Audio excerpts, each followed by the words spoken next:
नमस्कार मंडळी, आपण बघत आहात मोठी रेष अर्थात बिग लाईन। 21वे शतक हे तंत्रज्ञानाला कवेत घेऊन भरारी घेणारं शतक आहे।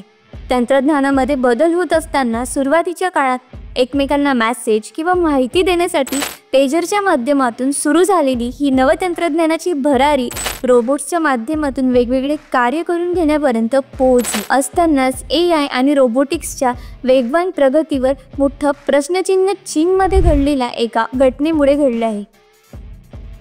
काही दिवसांपूर्वी चीनमध्ये एका उत्सवात एका मनोरंजनासाठी तयार केलेला रोबोट मनोरंजन करीत असतानाच तो गर्दीकडे जाऊन त्याने गर्दीतील लोकांवर हल्ला करण्याचा प्रयत्न केला।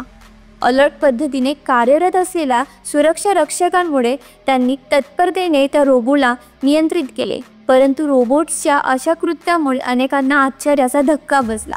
याबाबत काही लोकांनी रोबोटच्या या वर्तनावर चिंता व्यक्त करत असताना कृत्रिम बुद्धिमत्तेचा धोका म्हणून त्याकडे बघितले पाहिजे असे म्हटले। या घटनेबाबत जाणकार आणि तज्ज्ञांचे मत असे आहे की रोबोट अधिक प्रगत होत असला तरीही त्याच्या हातून घडणाऱ्या बहुतेक क्रिया प्रोग्रामिंग आणि सेन्सरवर अवलंबून असतात। परंतु या घटनेने रोबोटिक्सच्या वेगवान प्रगतीवर एकदा चर्चा सुरू झाली असून भविष्यामध्ये तंत्रज्ञानाच्या साहाय्याने वेगवेगळ्या क्षेत्रांमध्ये वापर वाढत असतानाच याबाबत नैतिक जबाबदारी निश्चित केली गेली पाहिजे असेही तज्ज्ञ जाणकारांचे मत आहे। ही घटना प्रगत तंत्रज्ञानाच्या वापरासोबतच सुरक्षितता आणि नैतिक विचारसरणीच्या दृष्टीने मानवास पूरक कशी राहील याबाबत विचार करणे गरजेचे आहे।